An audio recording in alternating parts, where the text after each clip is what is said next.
So after putting up my burlap wreath tutorial, I found there was a lot of people that had a lot of questions. Burlap comes in a couple different weights, which affects how tight the weave is. Here we have a 10-ounce burlap, and you can see the tighter weave, as compared to the 7-ounce burlap, which has a little bit looser of a weave. Here you can see burlap with an unfinished or unserged edge, whereas here's an example of burlap with a finished edge.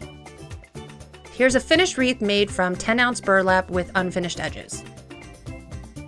Compare it with this wreath that's made from 7-ounce burlap with finished edges.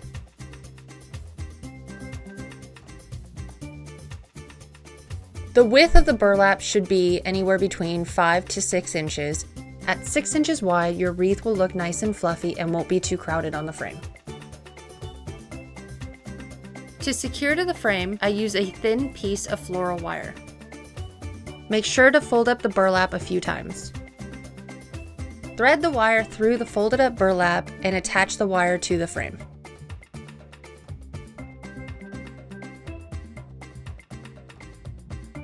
Bunch up the burlap with one hand. Flip the frame over. Give it a few twists. And then push the burlap through the first ring.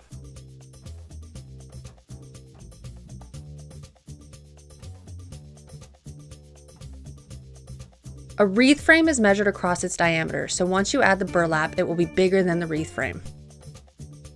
For example, a 12-inch frame will be about 14 inches.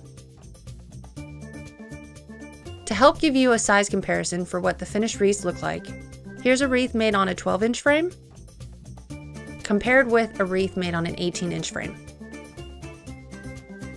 The length of burlap you will need vary depending on how fluffy you want your loops. However, generally for an 18-inch frame, you will need anywhere between 30 to 45 feet. And for a 12-inch frame, you will need approximately 20 to 25 feet.